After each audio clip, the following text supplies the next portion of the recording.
Hey kids, it's Old Man Shouting at Clouds, and now with others too. Chatting about the CFL is what they're going to do. Some have no contacts and others have no clues. Everyone will tell us all their quirky football views. Hear what Old Man and others know. It's the CFL Outsiders Show. Hey, GT. What are we going to do this week? Same thing we do every week, old man. Take over the CFL.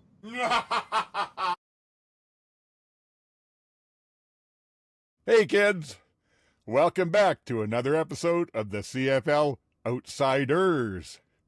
I remain, as always, your completely impartial, 100% unbiased co-host, Old Man Shouting at Clouds. And as usual, joining me this week is MJ. I was at my son's flag football on Saturday and mercifully missed the Ticats and Stamps game. Oh, well, I have a feeling there's somebody here who will be happy to tell you all about it. Yeah, I'm ready for it. Bring it on. And speaking of that, we also have GT. Hey, how you doing? I'm a little out of sorts this week as well because I had the grandkids at the house and had to record all the games and then watch them all out of order. So now I'm trying to put everything back and get my, 1, 2, 3 rather than 3, 2, 1. Well, we'll try not to confuse you as we go through them at all. Hey, the CFL is back, baby. Woo! We got real football to talk about. Actual stuff that means things. Points in the standings. So I can't wait to get into it. As I like to say, welcome to preseason week 3. Yes. Yeah, and pretty much was, especially that first game. There was sloppy football. To start out this week, I figure I'll maybe update you because, as I said, I'm representing us in the CFL Podcasters Fantasy League. And they started me out tough, apparently, because I was up against the X's and Argos podcast. And they were the third highest score of the entire league. So it was a test. Fortunately, I was the second highest score of the entire league. Nice. So we have our first victory in the books. Hey. Love it. Yeah, the only one who beat me was Sheldon from over at 2 and Out.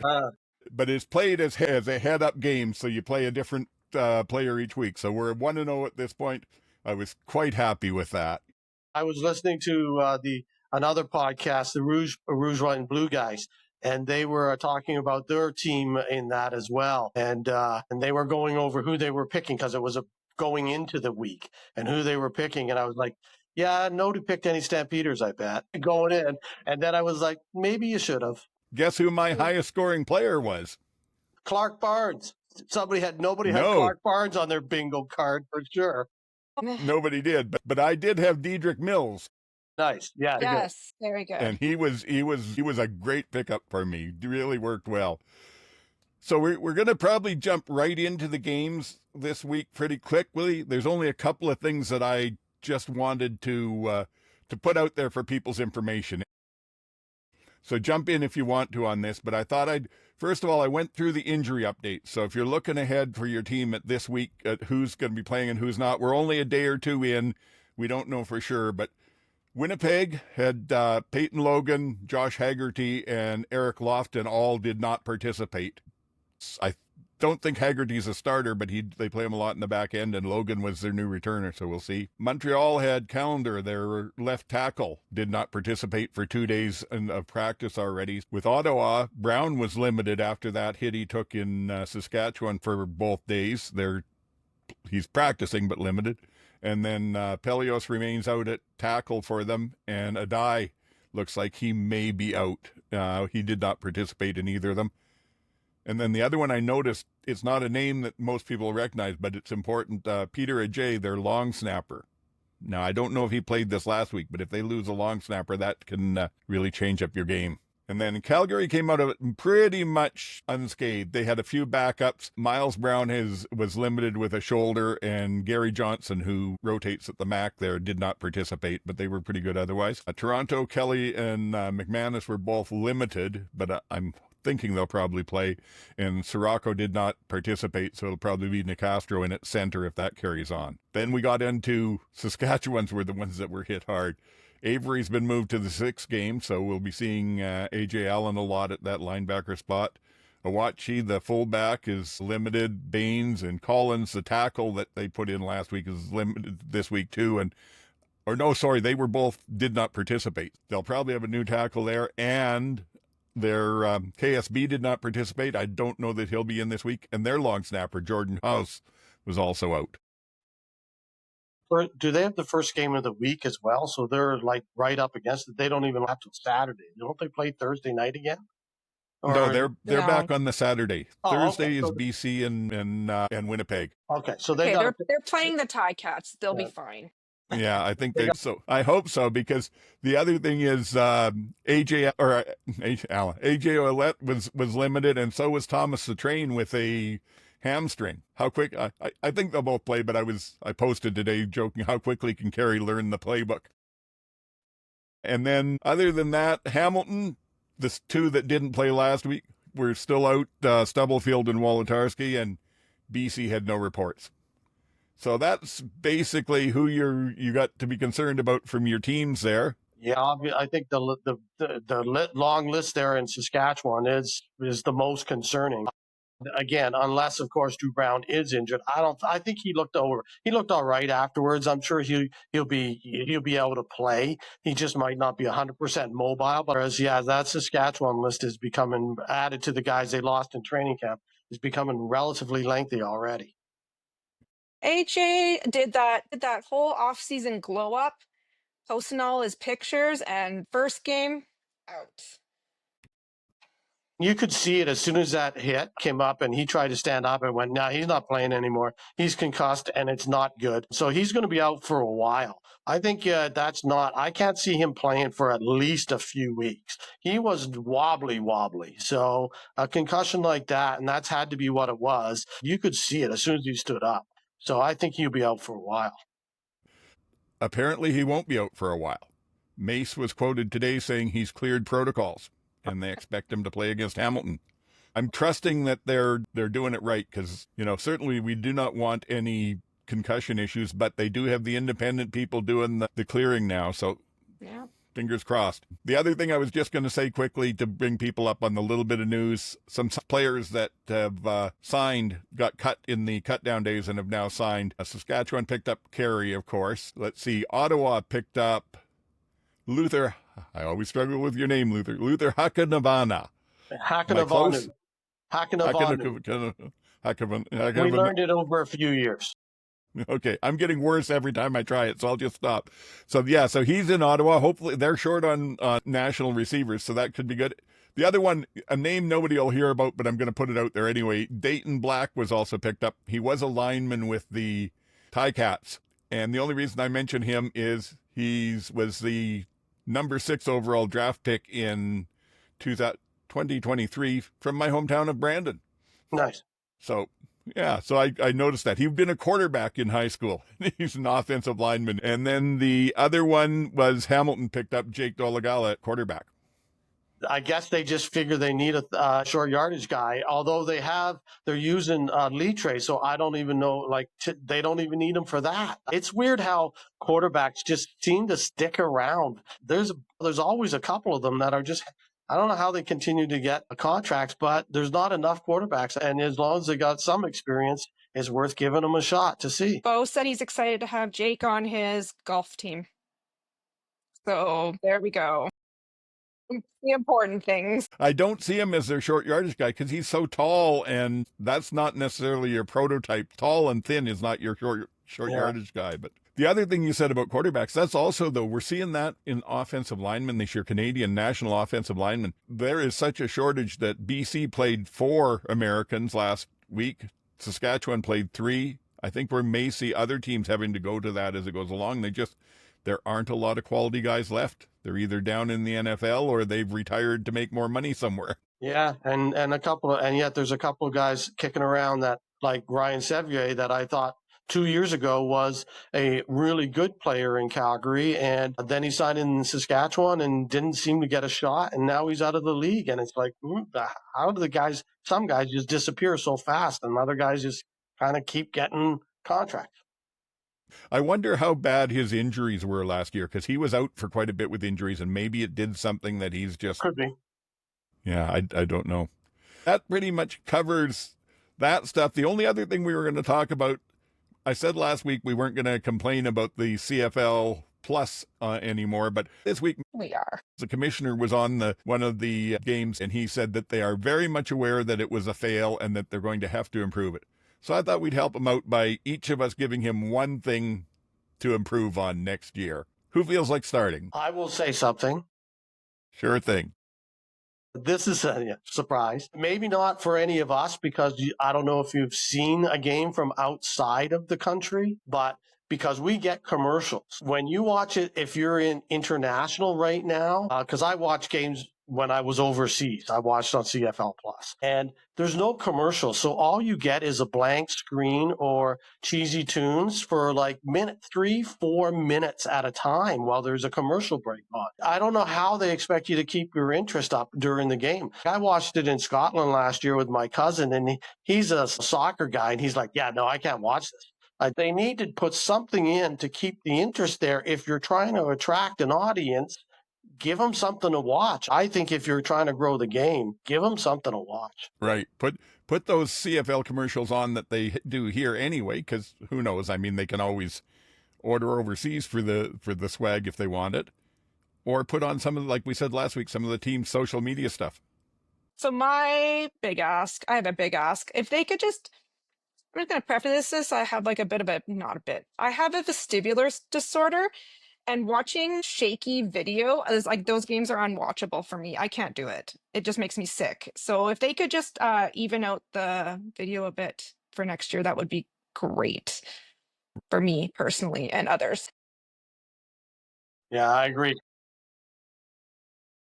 Yes. Yeah, I know the guys on Piffles a couple of weeks back said every city has a local production company that does junior games or things like that. If you've got a bad stadium feed, and we know where they are now, why not just spend a little bit more and hire somebody to come in that knows how to shoot a football game? Mine is actually just a tiny little one. I had a skip ahead button for like 15 or 30 seconds. Because when you're sitting through those same monotonous commercials over and over, it's awful hard on the little bar at the bottom to figure out where you need to go. I'm spending forever fiddling back and forth. Nope, I'm 3 minutes in. No, I'm back in the commercials. So that was mine. And there, they can take that to heart. They've got so much else to. I'm not sure they want you skipping ahead during the commercials. Yeah, that's by Yeah, design. but if they're not going to put a new commercial on, most of the commercials are that same CFL swag stuff with the same people in it over and over. Anyway, that would be my request. That's just about all the news that we have. We're going to pop into the games. Before we do, what's the family talking about for MJ's Family Football Talk? We are family. Oh, yeah, there was a lot of chatter this week. We're going to do a QB vibe check. And we're going to start the biggest name that everybody in my family is talking about in person, text, phone calls, VA. Everyone was talking about VA, chitter chattering all the time. And even my Lions, all the Lions fans pumping up VA. My sister was at the Ticats game. They're cheering for the Ticats. And I only got texts about VA. He is like top dog right now on the vibe check. It was nice that he won that game with Marcus Crandall and Doug Flutie there. And there was like a cool video with him talking to Doug Flutie and them talking about their relationship. And it was really nice. So he's top of the list. Second one that got the most chatter was Alexander Davis. And I personally have been proven wrong. So check the Davis, he proved me wrong. He looked calm, cool, collected. The biggest thing, it was interesting. My dad pointed this out, I did not see it, is that he said that he was watching the game and he noticed that after plays, when he went to the bench, this didn't run over to the iPad. He went and talked to all the players on the bench. Defense, offense, he was over talking to all of the players instead of just with his nose in his iPad. So he's high on the vibe chart. 3, Rourke. Crap, he looked good. Good. We were all having a joke. We all laughed at his long form interview with Farhan. You just know the TSN made him do it after that 10-second one at the Victoria. So yeah. we all had a good laugh. What do you know? You can do interviews, sort of. We all agreed that Drew Brown is looking good in his headband. Trey Ford there's some magic and there's some disaster. Harris, we just have a note saying boring is good. Bo, we're all wishing We'll that take it. yeah. Bo, if only his play matched his social media prowess. Did you see they're like Bo's top quarterbacks and he picked Drew Brown, Alexander Davis, and VA, not himself? Yeah. Anyway, in one of the Instagram comments, he's like, guys, I was talking about like future quarterbacks, but by then it was too late and it was everywhere and it was hilarious. Arbuckle spends a whole night on the ground, looked awful, poor guy. Polaris, still no stats, so you're at the bottom. Cody Fajardo looked fired up on his short yardage. Who knew he would turn into a short yardage QB? And JT, this is for you. We all talked about it. Mazzoli is 1-0 with the BC Lions. So that's the family QB vibe check for this week. Thank you for that. And I will say on Cody, though, he started as a short yardage quarterback. I remember Suits talking about when he first was a starter, talked to him about that. And he said, we got back onto the short yardage and he spent 20 minutes talking to me about the intricacies of short yardage quarterbacking. So he should know what he's doing with it. He did not look like he was pouting or upset. He was full in and looked like he was geared up. So it was really cool to see that. Yes, it was. That was good to see. I have to say it was good to see Nathan Rourke looking good again. We'll see against a defense that's got a little more experience playing together, but we'll talk about that in the games. And yeah, other than that, Alexander was impressive. I didn't take him in the fantasy because I said I got to see what he can do, but I'm going to have to consider him for this week. What I noticed was I was going to talk about this in the games, but just as an overall, almost every game and every quarterback started out with a terrific drive, like a long drive to score. Drew Brown right off the top, VA right off the top. They just went out and scored long drives. Even Nick Arbuckle had a really great long drive.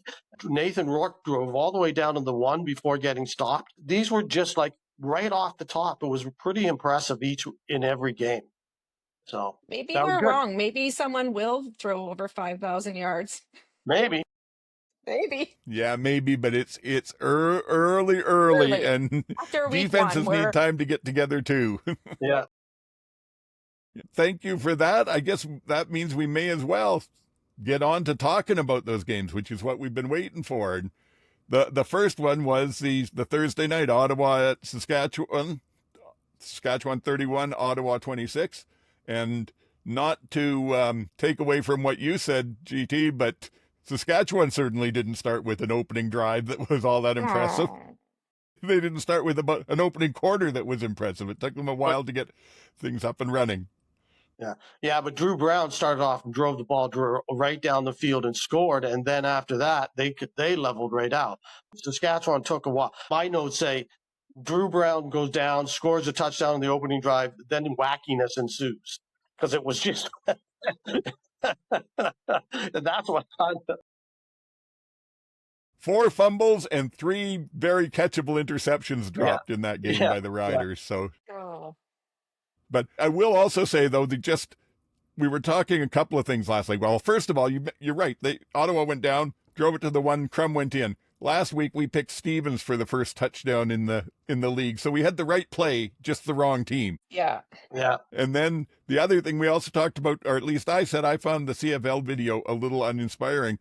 Their opening montage that they had for Thursday Night Football was what I wanted to feel from that CFL video. I had goosebumps. It got me pumped up for football. So CSN did a good job there. And before I let either of you jump into, I'm going to say something else, and hopefully we don't get any kind of copyright infringement from the boys at 2 and Out, because food is kind of their shtick. But I got to say, when I saw that pierogi and kielbasa skewer in Regina, I thought, I got to get back to Mosaic. That looked tasty. Looked so good. Yeah, I didn't see that. I must have skipped that portion, but yeah, I've eaten my share of both or either of those together on a stick. Whatever. That's more of an Edmonton thing, though, so I'm a little surprised it was. Yeah, it is. Oh, Commonwealth, you have to up your game. They do have a very large Ukrainian community in Saskatchewan there too. So, but yeah, that was different. I liked it. So any other sort of general thoughts on the game? I don't think, like we said, we're not going to really go through and do score by score or anything, but just what did you notice or anything of I interest? just want to talk about how shady TSN is and how petty they are. Do you see the Gino Lewis graphic they threw up there with his superstar with his sunnies on? Oh, everybody, they're playing into it. They're going into it. Oh my God, hilarious. I was like, could you please show that every time he has a big play? Like, please show it. And then the other, like, so I'm like, lean into the pettiness. I'm here for it. I live for it. And then after, this is maybe not, like, it's not as funny, but it was kind of like, oh, TSN, you're ridiculous. After Bertrand Houdon scored or had that big run or scored a touchdown or whatever, I can't remember if he's, Yep. but they panned right to AJ on the sideline in his, like, when he was all out of his gear. And I was like, come on, guys. So rude. Oh, you're going to do that though. But yeah, the Gino Lewis graphic, I'm like, more of this. Like, I don't like all their AI stuff, but that I'm here for. And also, why would you play Drew when he's hurt? Just take him out. Just no. It's game one. Yeah, that game was over by that stage He too. was over. Why is he still in there? Honestly, Bob, come on. Like you said, GT, I think he'll be okay this week, but if it's that hip area, that can get right into you torquing to throw the football. So I'm less worried about him being mobile than I am about will he be able to get the full power behind it if he has to go deep at all. Because that puts an awful lot of strain on your core, on your torso when you're torquing like that. Yeah, no reason to keep him in. No reason. Yeah, the other thing I thought about the games this week generally is they were over early. As much as it was great that each team had a great opening drive, there was no 3 minutes and wow, what is going to happen in the last 3 minutes. These games were all over by 5 minutes into the third quarter. It just was like, and something happened at the end of the first half or early in the second half, right at the half in every game. It was like a huge play in every game that swung the score, changed the entire game, and pretty much put it out of reach for the winning team. It was an odd week with strange things like that happening. And again, welcome to week one. I was surprised at how vanilla Ottawa's defense was, considering, again, we thought, they needed to be better. And one of my thoughts as I watched the game was they're still pretty bad in the back end, or they look like it anyways. And they brought no pressure at all. And it wasn't even like Saskatchewan was handling it. There just wasn't any. They just weren't blitzing. I was just very surprised that they seemed really, really, we're going to put 4 guys up there, let them do it, and that's it. And I was like, you're not going to win, especially when they were down. I was surprised at how slack their defense was. I saw that too, and I kind of put it down to a new DC and a back 5 that hasn't worked together a lot yet, and that is important. And I think that also scared them out of blitzing at all, because I think they figured they were just barely holding in there with their coverage as it was. If they started running extra men in on the blitz, I think they figured they'd just get burnt for something big. But Harris was just picking them apart. He had so much time. He looked like it was practice. He was just standing there. He didn't even have to move. Anyways, that's pretty much how I saw that. It was bad enough that I switched to the basketball game, which was fantastic, was that indie finishing. And it was just like, I'm out of this. I'm going to watch basketball until it's over. Then I came back and Saskatchewan scored and I went, now this game's over. So it was like, and there was still a quarter and a half to play. But I was also going to point out that you were mentioning Lewis there, MJ. He extended his games with a touchdown streak. He's second now with 9 in a row. And that one that he got there, he got it with an extra 1.5 inches to spare. That football barely crossed the line at all. That's when they should have flashed the graphic back up. Yeah, exactly. That would have been it. Great play for him to get it and tuck it in, because it was just the tucking it in that brought it over the goal line before they put him out there. And the other thing, you mentioned the AJ going out with the concussion. I was kind of surprised there wasn't a penalty on that, because I thought originally it was Santos Knox. Apparently, I've been told since then it was Darius Pickett, but one of them hit the crown of his helmet directly into the ear hole of AJ, and that is the worst way to take a hit. That's just going to lead to a concussion 9 times out of 10. So I thought that should have been flagged for unnecessary roughness, but that was just me. Yeah, no, I would looked at it like at the original time and then through the replays, and you could go either way. I'm surprised they didn't call it from up above. I could see them missing it on the field, but I'm a little surprised that the eye in the sky didn't call it for that. There's a couple of other penalties that happened that I think they got right. And it was interesting. We had our first example of the new penalty where you get to the one right away, you don't get Yep. half the distance. So that happened right away. And I said that Darius Pickett apparently was the one that hit him. But other than that, I thought Pickett had a great game. There were at least 2 or 3 plays I saw him make that were spectacular. Very, very pretty to see. Yeah. Did I have anything else before we move on? How do you like the way that Super Mario runs when he feels youth and a cheaper player nipping at his heels? Yeah, that's what I was still looking at when I was watching that first one. But he ran well all night too, so it wasn't just yes, one. he did. Yeah, and it was, but it wasn't. Yeah, he's got somebody behind him now. Funny what motivation you get from that. Yeah, yeah. And the last thing that I'll maybe mention is that apparently the local play-by-play, CKRM, which is the radio station that does the play-by-play, are lobbying the riders. They've got the sound of a train whistle that they want them to play in the stadium every time Thomas the Train gets a big run or a touchdown or something, which might be kind of interesting. Yeah, that's fun. It is fun. Yeah, I'm just so impressed with him as a running back. Do they need Carey? If they have him and OJ is coming back soon, like I'm confused by this signing. That's why I don't think AJ's that in good shape, because I don't think you sign Carey if AJ's there. You don't need him. And why spend the money? There was a 3-down article today about it, talking about it, and basically from what they said, Carey wanted Saskatchewan. He didn't talk to anybody else, and he told them I'll come and stay on the practice roster if you need me to.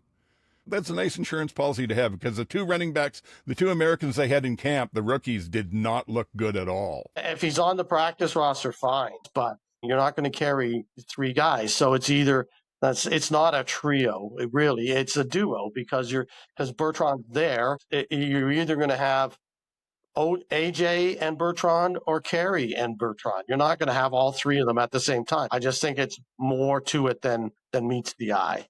Yeah, well, and even Bertrand's lower, like your salary cap's not going to carry 3 of them. Well, Bertrand is not a highly paid guy, and he was limited with the hamstring today, so that may have something to do with it. Plus, they could also conceivably put him back on special teams and make the 2 running backs, official running backs, they're carrying Carey and AJ. I honestly don't know what they're going to do. I was shocked by that myself. I was just going to say, Carey is obviously not going to cost him a lot of money, and AJ's making decent coin. I don't know. I don't consider it a huge move at this stage. He's a 1,000-yard running back, and he's a really great running back. I don't take away from him, but I'm just a little confused by why they did it. I'll go my last one, and you guys can say if you got anything else. I also wanted to mention that touchdown that late in the game from Brown to Hardy, because that was a very nice throw there. And amazingly enough, Sale's instincts sort of let him down on that, because what he was doing all game really well was, if they were coming to his side, he was getting up fast, making them make a move and funneling them inside if he didn't make the tackle, which worked fine. Unfortunately, he did the same thing there where there was just nobody else in that last 10 yards between Hardy and the end zone. So a bit of a mistake from Sales there, but take nothing away from the throw from Brown. That was a very pretty pass. That's it. Either of you got any other thoughts, or do we move on? I think that's it for that game. There wasn't anything else. Okay, so that takes us to the next one, which had Toronto and Montreal kind of stomped them 28-10. Now, I did say in my Old Man Plays CFL Fantasy last week when I was talking about it, I said that I was staying away from the Argos as far as receivers and quarterback, because I thought if they can run the ball against Montreal, they may have a chance. If they're forced to the air, it's going to get ugly. And frankly, that's what happened. I don't know if it's... Wait, before we talk about the game, we need to talk about the big thing that happened before the game, which was the all-new CFL on TSN Friday Night Football. And I want to talk about it because, it's all about me. So then we can talk about the game. Sure. All right. So let's jump to It's All About Me with GT. Ooh, me. I thought it was a really great refresh. I thought they did everything well. I didn't find a single glitch on the Friday night.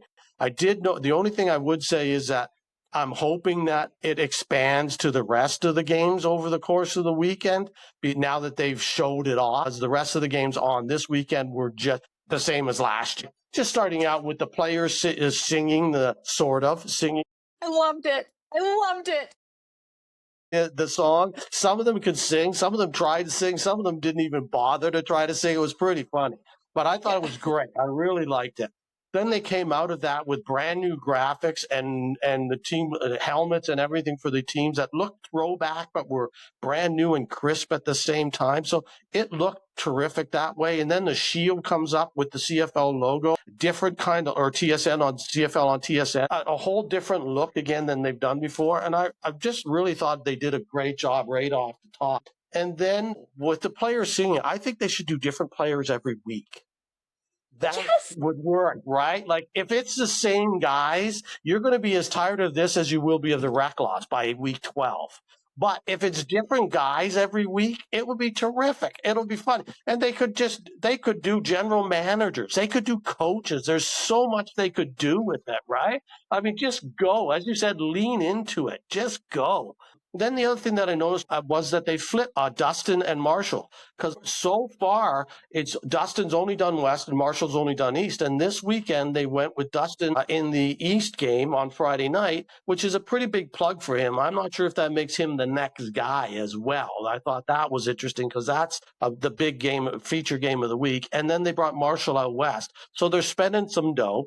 They also brought the panel across the country to every game. That might not work. They may not do that every week, but it was a nice touch in opening week. When they said, okay, let's look at the offensive line or any of the positional groups, and they showed each of the players at the bottom. They had their names, their universities, and they also threw a little Canadian maple leaf up in the top right corner of each of the Canadian players. Again, I just identifies them because if you see in a U.S. college, below for some of the guys that played NCAA, you're not necessarily sure that that's a Canadian player. So I really thought that was so crisp and so clean that it didn't need explanation. You just knew what it was. And I thought it was terrific. Then let's see. Then they brought in Luke Wilson doing his best Nicolas Cage. Like, was that not Nicolas Cage from 20 years ago? He had the mullet. He had the bad stash. He had the loose suit. I was like, this is Nicolas Cage in one of his great movies from the early 90s, right? Like, it was just like, come on. And that was interesting, because he does have a lot of smarts and he knows his stuff and he's opinionated. There's no doubt about that. So as a sideline guy, I think that's interesting. We'll see how that progresses as he gets better over the course of the year. On the scores itself, I thought the numbers were really crisp. You could really read the information on the score line quite well. I liked the logo placement. I liked the colors of the logo versus the other team. I liked that they gave you the yardage and they gave you where the ball was on the field, all in a nice, easy, crisp font, nice to read. And then they only did this on Friday night as well. So I'd like them to do it throughout the year. I don't know if you noticed, but just at the end of the second quarter, just before half, they put up on that scoreboard bar what Montreal's options were for the opening of the second half. So before you go into half, you go, yeah, Montreal has the option to kick off or to receive us. And I thought, oh, that's excellent. That's really good stuff. So it's things that they were thinking about that they really I think they did a great job. And for me, 2 thumbs up. And because I liked it, it's all about me, baby. I like it. And I got to say, I agree with you in pretty much everything. The only thing that I would say is I wouldn't hold out hope for too many different variations on it, because that's a lot of production money if they redo it every week. I agree with you. It would be nice. Yeah, they obviously did it when they did their photo shoots with the major player in Toronto, what they shoot every spring, which, by the way, here's another thing that TSN did. When I rewatched it, I was like, oh, wait, I just saw a commercial for the new Women's Professional Soccer League, and they used the same set. Those cheap buggers. They had them run out of the same tunnel, I'm sure of it. I was like, geez, God. Yeah, the players singing, I was laughing so hard because I loved it because it just kept getting worse as it went, and it just was so oh, made me so happy. And Luke is going to be. I think he did well. I think that he just needs to tighten it up a little, but that'll come. I think he was a fun addition, Yeah, I did. and I like Dustin calling kick returns, so I was happy. And he and the law police seemed to work really well together. Yes, they did. It'll be interesting to see what happens. I was surprised, like you said, GT, to see him out east because he's based at Edmonton. So, Yeah. but hey, if they're going to make it work, Yeah. yeah, Well, exactly. I posted. I was like, oh, excited to listen to law police and Marshall, and someone's like, it's Dustin, and I was like, oh, and then I was like, wait, let me listen. I'm like, you're right, it is Dustin. I was like, oh, what's he doing out east? I also really liked it. My petition to the league is when Andre Proulx is calling games in Montreal that he says the penalties in French first and then English. I like that they did both. I want him to do French first when they're in Montreal. He's usually done it in French first, so I was surprised that he did. I was like, yeah, Friday night, Montreal, Andre's there, Dustin's there, players are singing. It's great. And the crowd was jam-packed at Montreal, which they weren't in Saskatchewan. There was a lot of empty seats. Just going back to that Saskatchewan game, I was surprised. I heard an announced number of 25,000. It didn't look like it. Prairies reporting in. It is farming season. You're not going to get farmers to come out to games on Thursday nights. With Mosaic and with the Toolbox, Princess Auto in Winnipeg, and they say that the stadium often looks emptier than it is because the people are all in the Pill Country in Saskatchewan or in the Rum Hut in Winnipeg, so they're not in their seats. They're over there. That maybe makes sense. I don't know. Yeah, that's also a thing in Hamilton for sure. But I get that. But there was like swaths of empty seats up in the top sections in Regina, and we'll get and in Calgary it was horrible. That was a terrible, bad crowd. But anyway, we'll get there. They obviously had tickets to spare because I know they were saying during the game that the riders had given a bunch of the wildfire evacuees tickets to the game as part of something to do while they're in Regina, which was good of them. But let's go back to the football game and talk some of that. Any thoughts overall on the Toronto-Montreal game? Oh, man. Montreal's defense is pretty good, isn't it? They look good. Yeah. They look good. Buckle was rushed and on the ground all night long. The biggest shocker for me on the Toronto side was how bad their offensive line looked. That I thought that was going to be their strength of this year, and they were overwhelmed. Montreal was just going past them. Arbuckle spent a lot of time ducking and weaving and on his back, but I don't think it was 100% his fault. He was he was under pressure the entire night. It was bad. Yeah, I especially noticed because it surprised me. Ryan Hunter, who was the offensive lineman of the year last year, they moved him out to right tackle, and he was not good. Oh. He was directly responsible for a sack. I think he took at least one, maybe two offsides, a holding penalty, and he was not moving people. I don't know what was going on with that. That was the biggest thing. And again, the game was over by 5 minutes into the third quarter, but they weren't coming back. Montreal was just totally dominant. Way to peak week one, Montreal. Now what are you going to do?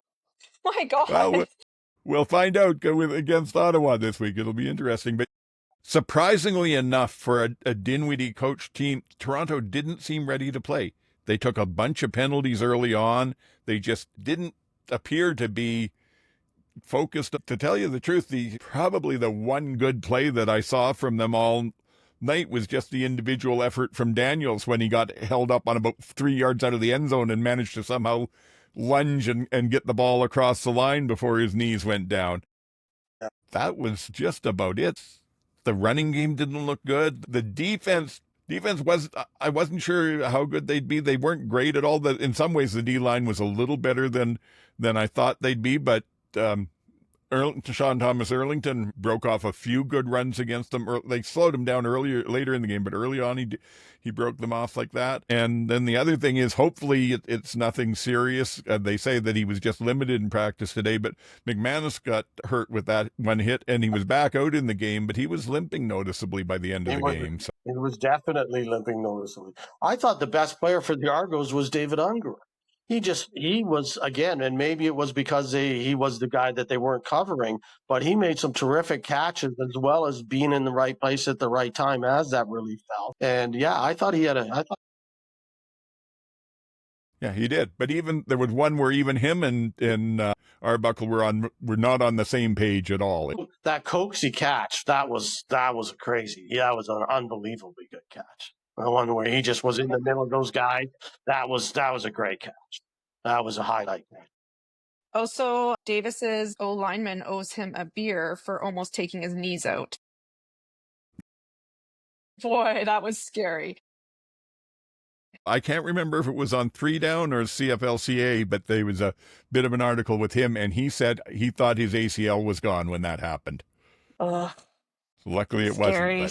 Scary. Sankey, on the other hand, had a hell of a game for Montreal. Yeah. There was that one slightly sort of a twist and then zero blitz from him that just destroyed Arbuckle, and he was all over the field. One of the things that one of the best shots of the weekend, camera wise, just football wise, was Dylan Wynn getting called for offside after that tackle and then going back and just steaming as he was on the line. And you could see him just like, it was like that right out of a movie. That was just like unbelievable footage. And it was just like, oh my goodness, this man just wants to go crush somebody again. It was just... Yeah. It looked like the longest yard or something. It was great. Yeah, don't ever let anyone tell you they don't get into the games. Yeah, no kidding.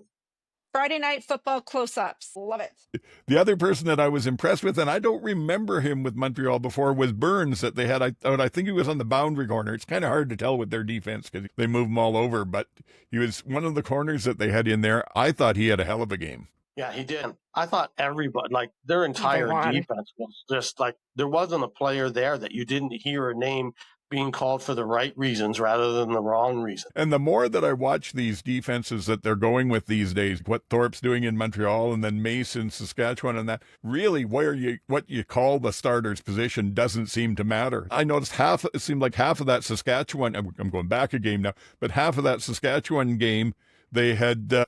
Campbell and Sales were playing side by side each other, the two corners. Yeah, it's not quite positional as basketball, but it's getting there. Where especially in the backfields, you're right, where these guys are just flipping all around, and between linebackers and DB stuff, they're just moving everywhere nowadays. I can't remember which game it was. There was one of the games where there was a chance for an interception about 20 yards downfield. And I thought, he should have been moving after that. And I realized, oh, no, that's the D end in coverage back 20 yards downfield. Yeah, well Berglund had a terrific game as well. Demi Berglund, he just had a great game on the line as well for Montreal. And apparently they can win without hair. It was still loud in there, though. It was still pretty loud. People had their bully boos, so they had those. But it was just really loud. That crowd was sold out. It was a great atmosphere in there. Good for Montreal. It looked like it's going to be a good season there. Anything we've missed talking about that matters? Oh, I didn't have anything else. Okay, so let's go on then to our third game, the one that MJ somehow missed, unfortunately, or fortunately. How? My kid had triple header flag football finals right during this game. How unfortunate for me. There we go. How did they do? They won their first game, so they had to tear up, and then they lost their next two. But they played really well. They played well. So it's over now. Now I can devote all my time to watching other people's children playing football on TV. Good, yes. Actually, you made me think there. I should have done a shout out to my granddaughter Haley. She was playing down in the Lower Mainland, not this weekend, but the one before, in provincial rugbies. And unfortunately, the teams in the interior here usually don't do that great when they get down there. So they didn't make it past the first round, but they were within a couple of points. They were leading until the last part of the game. It's given me a chance to watch women's rugby because this is all 17-year-olds. And they play some pretty good rugby, I gotta say. Anyway, so there's that. And yeah, congratulate your son on winning the first game anyway. Yeah, they had a good season. They did well. He's the pass rusher, so he had quite a few QB sacks. Well, not sacks in flag, but yeah, he was back in the backfield, all making everyone's life miserable all game. Good for him. Hey, I'd like to hear it. Love it.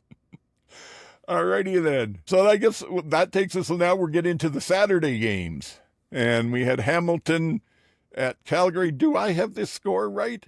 Did Hamilton actually get 26 points, or did I get that wrong? In garbage I time. got 38-26. They got garbage time. This is how we score points in garbage time when it doesn't even matter anymore. Well, hey, I took that because I took Bo and Kenny as my team up for fantasy, Mitchell and Lawler, and I was feeling a little bit, but they got me enough points, so they get. Yeah, I got to say, Cassantonis had himself a game. Yeah. Cassantonis was the bright spot. That was it. Pretty much. Bo did not look great. The other thing that I'll say that I was impressed to see was at the end of the first or into the second where they managed to get a rush on VA and he ended up putting the ball up that Cassantonis took and took a hit with it. And I've seen, maybe this is just me, but I've seen in the past that happens to VA. It seems like it can rattle him and it takes him a while to settle down. But that wasn't the case this time. He just seemed to shrug it off and went back to doing some very nice football. Yeah, he had two interceptions and a third one that should have been, was an interception, but got overturned.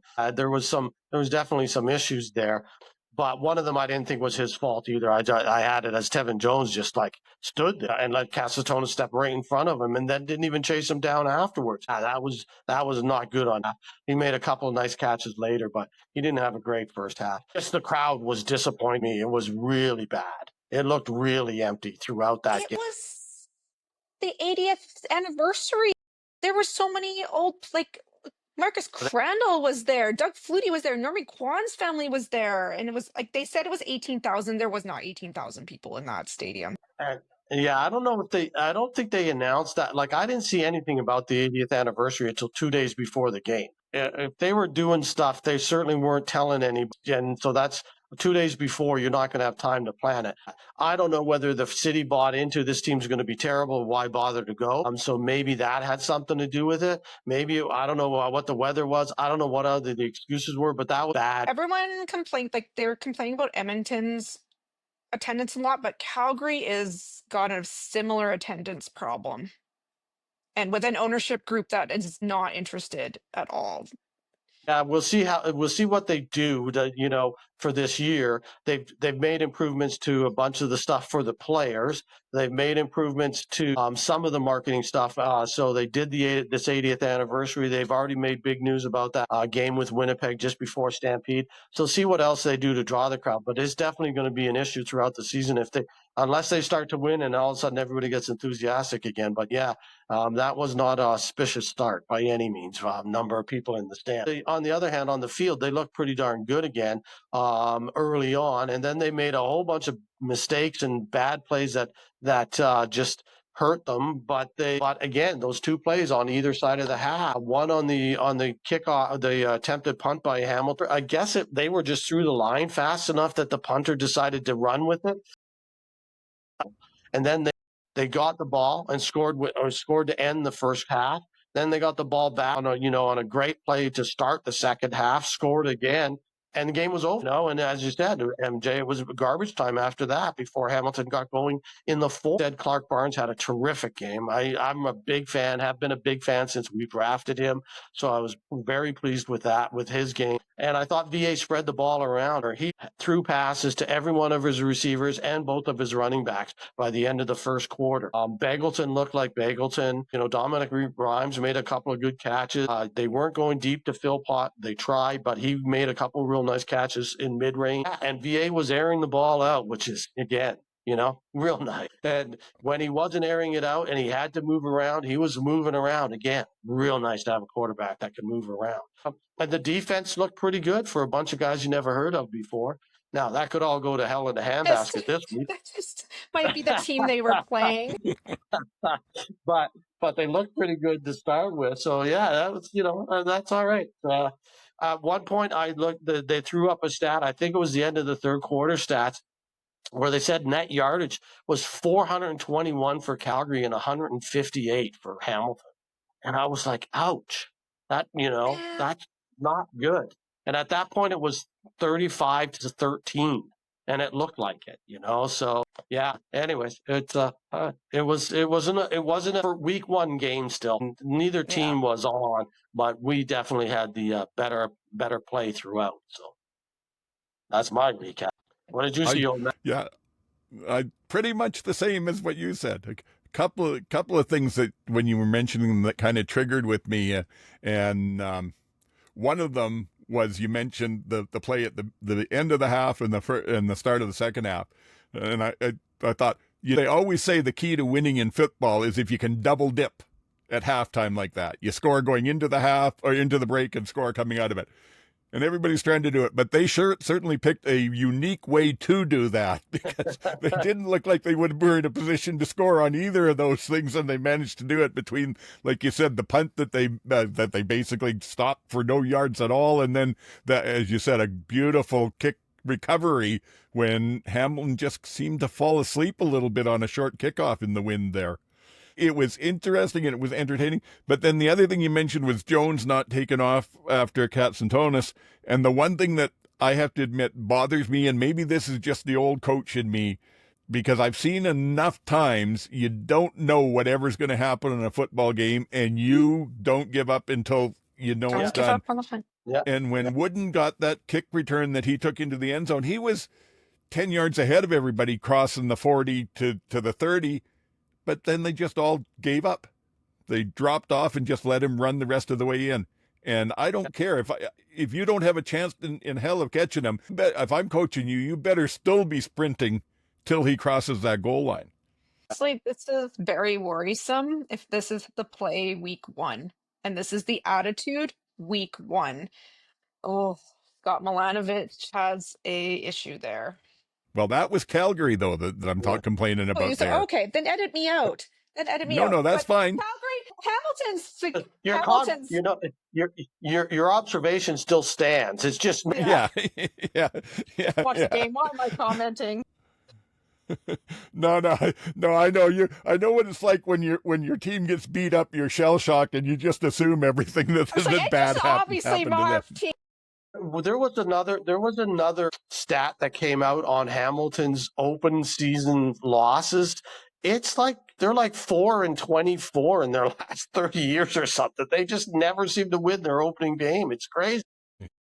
There's like a meme. There's a meme from last year, the Drake one where he's like, and then he's like, oh yeah, and it was like Hamilton playing good before like Labor Day, and it's like and it's like the Hamilton beating good teams after Labor Day. I'm like, yeah, that's us. Why? Well, they mentioned in that game that Milanovic said, well, we cannot go 0-5 to start this season again, and they've dropped that one. And then I looked, and they've got Saskatchewan, and then they've got Montreal. And then I think they get a bye, and then they've got Ottawa, which could maybe give them a chance. But an 0-5 start is not out of the question for them again. Why would you put that into the universe? I don't know. Like, it just sounds, it's bad karma, and honestly, it doesn't sound like you have a lot of faith in your team. Yeah, that's bad karma. Yeah. And then can I just say why Kenny, I saw the stats. I didn't see the game, but I saw the stats. Kenny went 6 for 13, and Tim White actually went 6 for 9. What happened? Both threw the ball 50 times. Yeah. 50 times. That's crazy. Do they not have running backs? No, Calgary just held. That's the one thing. Calgary's old defensive line, again, for a bunch of guys you've never heard of, they actually had a very solid game. Their whole defense had a very solid game. So, and they did a nice job up front. So we'll see. And frankly, of those, like you said, whatever it was, those 6 or 14 or whatever for Lawler, I think Lawler caught every ball that Bo put within his considerable arm span. Bo was not good. He was missing short an awful lot, and I don't know where that came from. Enter Jake And you said, Delagala, White had more catches. Yeah. Well, maybe that's why. I don't know. But but Bo and White, though, they got some catches on the short stuff, but they did not connect deep again. They were just not on the same page. And Shamar Bridges dropped a couple as well. Yeah, the offense just wasn't there, and that's what people talked about for Hamilton, needing that offense because their defense was not going to. And they didn't get a lot of pressure on VAE. It just wasn't. It was not an overall well played game by Hamilton at all. I saw them at the bottom. I saw them at the bottom of the power rankings, and I was like, yeah, that's fair. Yeah, I personally think they'll play better this week at home. I think that they, for whatever reason, that really wasn't indicative of what they can do. I don't know about on defense if they'll be better, but their offense should be better than that. Something in Calgary they do not like. They do not like playing there. Take nothing away from Calgary's defense. They played a hell of a game, but just the offense was not clicking at all. They were lucky to get the points that they did. Yeah, I think, again, you just have to go back to our opening statement. Welcome to preseason week 3, right? That's what the games look like. And because the starters don't play in the preseason. So this is like their game where they get it together and play as a unit for the first time for any length of time. Every one of these teams should be better in week 2. And then by week 3 and week 4, we'll finally get to know who's actually any. You can't tell yet. I mean, that's the thing that we lost when they went to an 18-game schedule back, because when it was 16 games, we had 4 weeks of preseason. You got to see the starters in week 3 and week 4, so that by the time you got to week 1, the teams were ready to play. But now it's the first 2 games. The only problem is of course, they count in standing. So you better hope you come out on the right side. Yes. And the other thing that I think this weekend will tell us more too is the fact that the way they set it up, I don't know if it was intentional or it just worked out, but basically Winnipeg had the bye, but the 4 teams that people would say were on the upper half of the league played each other. And the same thing with the lower half. Like if you looked at it, people were picking Hamilton and Calgary and BC and possibly Edmonton to be those lower tier teams and the other ones to be up. So now when we see like BC, we'll get a lot better idea of what that team is and what Nathan is this year when they play Winnipeg next week.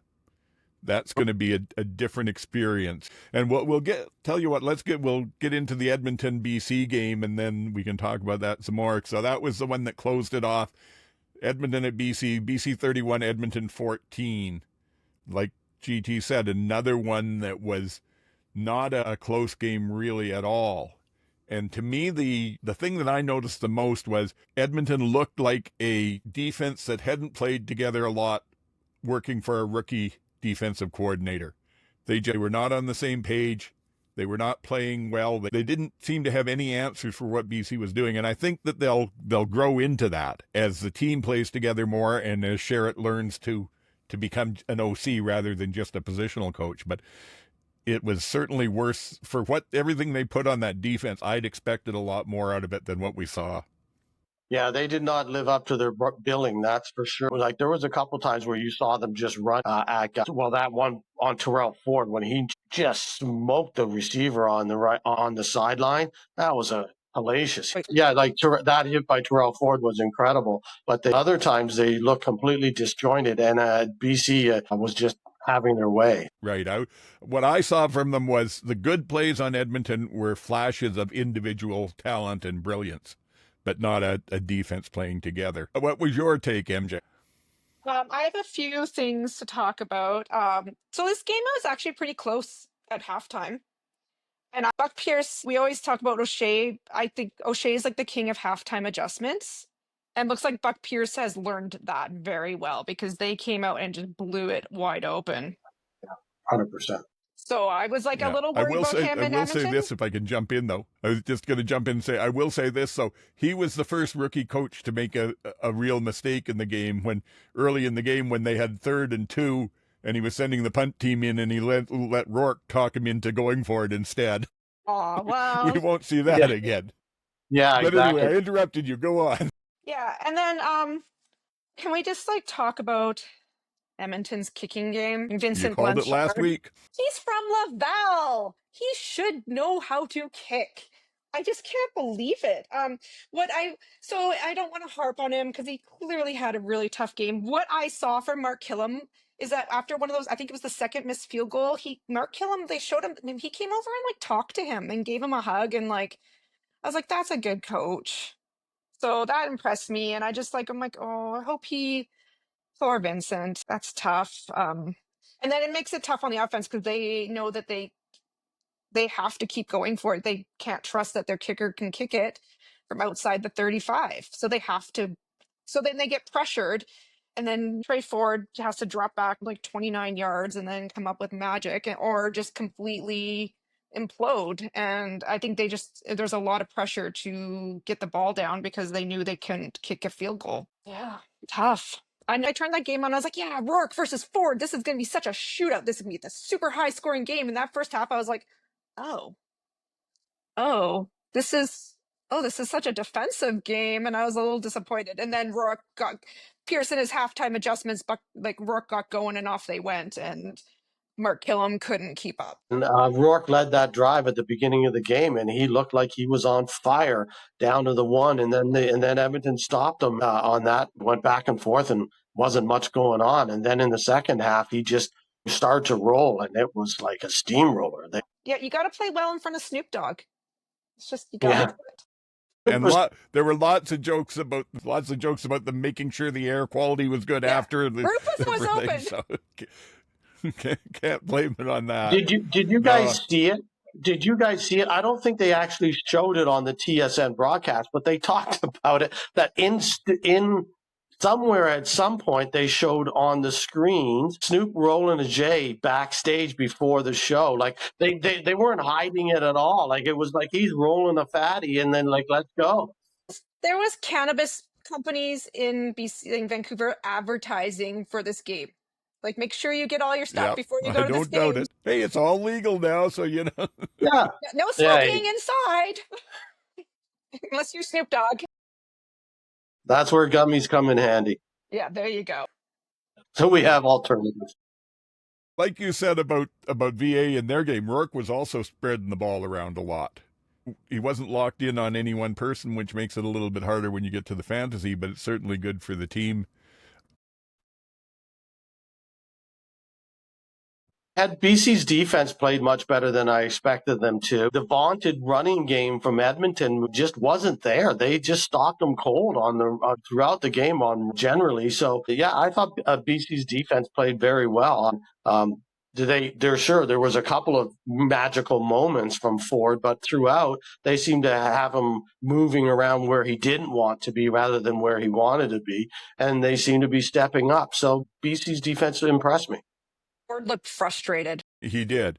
The other thing, though, this to me was the perfect example of what I say all the time, and that's that I don't agree with these people who say running backs are a dime a dozen. You can get one anywhere. It takes talent to be a good running back, but there's so much more to it than the running back. And this is a perfect example because you look last year, Leak and Rankin were just tearing up the league with how they were running the ball. They were all over the place. You suddenly bring in a new offensive coordinator. You change up the blocking schemes on it. Your line blocking may still be similar, but how you're using the receivers and the blocking and everything changes all around. And all of a sudden, they can't run the ball. And people say, well, what's wrong with Rankin? The scheme wasn't there. The holes weren't there that were there last year. And that's the big thing about the running game. It is a 12-man job to get a running play working. And I kind of wondered if Edmonton will have the rushing attack they had last year. I think that I don't think they will as much either. to do with Jarius Jackson's schemes as anything. Ford did look a little frustrated. He made that one scramble play that I can't wait to see a lot more of that. Hopefully he doesn't have to do that too much, but where he ran 130 yards and then completed a pass deep downfield for it. Yeah. That was vintage Ford. That's what he does. But the flip side of it, and I know their timing routes, but the one interception that he threw, there wasn't an Edmonton receiver within 30 yards of that ball.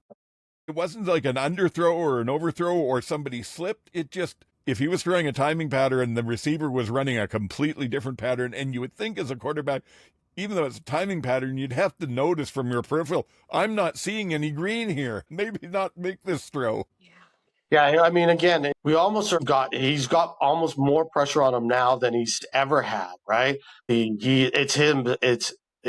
He's the guy. Finally, he's got what he wanted. This is make it or break it, so to speak, in the next 6 to 8 games, right? They can't, Scott Milanovich saying you can't go 0-5. Well, Edmonton can't go 0-5 either. They just can't. I think the best thing Edmonton had happen was they have a bye this week, so that they can go back, look at film. I think that really is going to help them, because if they came out another week and got shell-shocked, they'd be still shell-shocked. They wouldn't even have time to get it together after the break. Hopefully they've got it and can play more cohesive in their next game. But I think they have Montreal after the break, so it's no easy task. Their schedule is not easy either.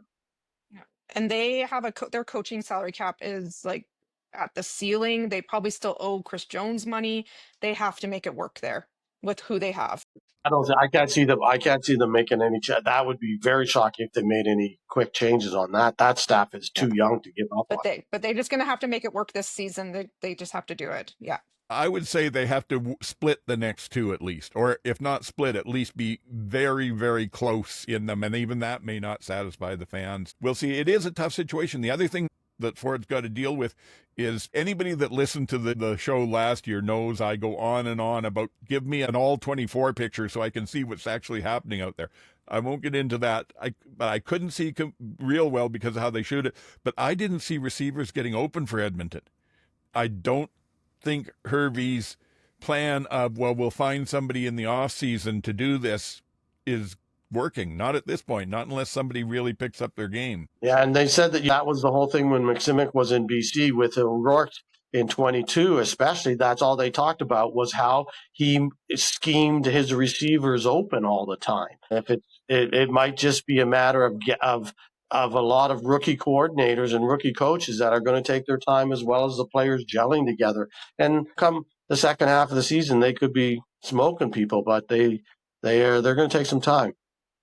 And the wonderful thing about the CFL is it's tougher, but you can get a bad start and come back. It's ancient history now, but what was it? Was it in the early 2000s where BC went 0-6 to start and then ended up winning the cup at the end of it? Mm-hmm. Yep. Yep. Well, Edmonton went 0-7 last year and almost made playoffs. And once you're in 2 games, anything can happen. And again, not to take away from BC at all. We've been talking a lot about how poorly Edmonton did, but Rourke did look good. I'll give him that. He certainly looked better than any game that I saw him in last year. And they were spreading the ball around. I thought that what I said last week showed, though. I don't think we're going to see McInnes in the top of the yards leaders this year. With the new offense and the way that they're running that, I don't know that he was targeted more than 2 or 3 times even. And it wasn't the big downfield plays that they were shooting for last year. So it'll be interesting to see where they go. Katoy had a fairly good game other than one drop. Katoy had an excellent game, yeah. Yeah, you're right. Other than the one drop that was, that was bad. But he had played well. First game. Like you said, extended preseason. Anything else, MJ? No, that's it, I think. Okay. Well, I'll say I look forward to seeing Ford play. I hope he doesn't have to scramble as much as he did in that game. But if we can get in 1 or 2 of those phenomenal scrambles from him a game, I won't object. I won't either. Maybe he can work it out with the line where they'll say, tell you what, we'll let them take some pressure from the right on you this year or this game. So get ready to bail left and do your magic. We need it for the fans. Keep them coming in the stands. Okay. Well, I guess that's pretty much the games. So the next thing is what's going on next week. And the show was officially 3-1 because you both picked Calgary and I didn't. So we went with Calgary, so you got that. I ended up 2-2. No, so you beat me. You're beating me so far in the pickup. So we'll have to see how we go this week with it. And I think, you know what, I'll try and keep track of who we pick each week individually. And maybe at the end of the season, we'll have a bit of fun to see who comes out the best in all this. But yeah, you're right. So I've got it thrown up here, 5:30 Pacific Daylight Time, BC at Winnipeg. Who wants to be the first one to jump in and tell me what's going to happen? I picked Lions because Kolaris is suspended for this game. That's a good point. If you care about the line at all, it's Winnipeg's a 2.5-point favorite at home, which is basically a pick 'em for a home team. And that's what I'm just looking across the board on the CFL site right now. So that's who that is. I'm picking BC.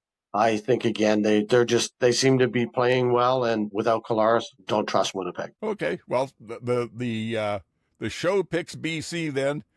I haven't learned from my mistakes. I am not enough of a believer in BC yet. I think too much of that had to do with the Edmonton young defense. This will be Winnipeg's first game. This is their extra preseason game though. Everyone else has got their preseason game under their belts. I think Winnipeg's going to win it something like about 16-9. Okay. I don't. Okay. Yeah, you'll be ready to mock me next week when BC puts up 45 on them like they did a couple of years back. But I don't see it. So that's where I'm going.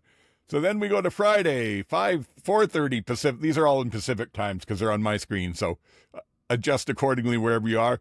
Montreal at Ottawa. I'll say Montreal. Go out on a limb. Yeah, consensus.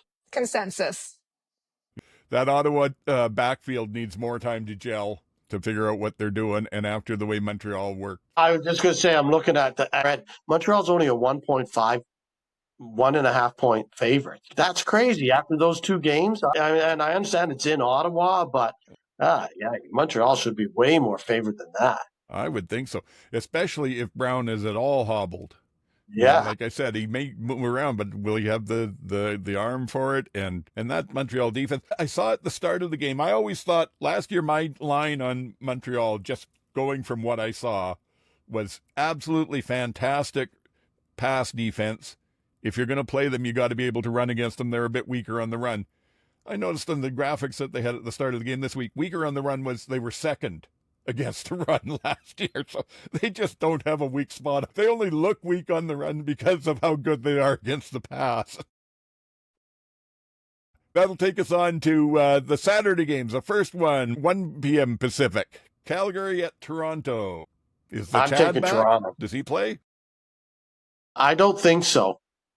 If he's still limited I don't think he'll play. Haven't heard anything otherwise, but I don't think he'll be ready yet. And even if he is ready, if he was only limited in practice today, then that only gives him 3 days. But I just don't think he'll have time to have the complete game ready to go. The one thing we didn't mention was Toronto gave out their rings to players and coaches from last year. The Grey Cup rings ceremony was a couple nights ago. And at the game, they're doing with something that they did a couple years ago, which is first X number of fans, 15,000 or something like that, get replica rings. So I'll be showing off the ring next week for you. Good. I saw the rings, and I maybe we should have talked about that. I saw the rings, and frankly, I wasn't all that impressed. But we also established last couple of weeks ago, I don't know fashion. Yeah, they're mostly bling now. They're not ring. They're more bling than rings. Yeah. So where do you sit on this one, MJ? Oh, I picked the Stamp. Yeah, I picked Calgary. I think they're flying high after that win, and I don't know if Arbuckle and that offensive line are going to play just as bad. If that offensive line plays just as badly again, it could be a long night for Arbuckle. Plus, Calgary always does play well against Toronto. There are a couple of teams that they seem to just get up for. Ottawa's one of them, and Toronto's the other. But even with that said, Toronto's a different team than Hamilton. And even with Arbuckle in there, I think the podcast is going for Toronto. So we'll see. And the last one, Saskatchewan, 4 p.m. Pacific, Saskatchewan in Hamilton. Riders.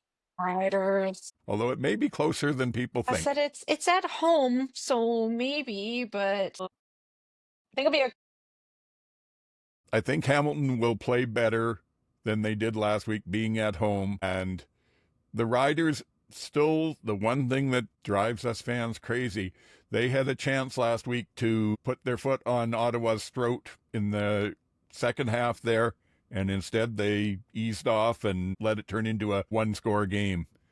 So I don't think they'll lose, but I have a feeling my Fitbit may come on telling me my heart rate is unusually high towards the end of that game is my prediction. I think it'll definitely be a closer game than this last one, but I think the Riders are still going to win that. Alrighty. So the podcast is picking BC and Montreal and Toronto and Saskatchewan. That's just about it. We've covered just about everything that we need to. Any last thoughts, and where can the people follow you? No, I think I had my 2 cents worth for the night. And you can, if you want to, you can follow me on Blue Sky at GT Barnum at Blue Sky. You can follow me on Blue Sky at Sports and Plants. My sister and I are doing a CFL writing campaign about the Elks name. So if you want more information on that, you can send me a message. Yes, good. I don't know if I mentioned to you, your sister gave me a DM on Blue Sky talking about that this week. Good, yeah. And saying, She saying how much she envies you. We should have to have her on as a guest one time. Yeah. Oh, I've already had offers to be guests as well. So if and when we need to do guests, I've had at least a couple of offers. Sure. Turns out we are replaceable. Yes. Oh, no, not replaceable. Not replaceable. We may get a stand-in when we need them, but you two are not replaceable. You can tell your sister we'll bring her on to do the national anthem. How would that go? All right. All righty.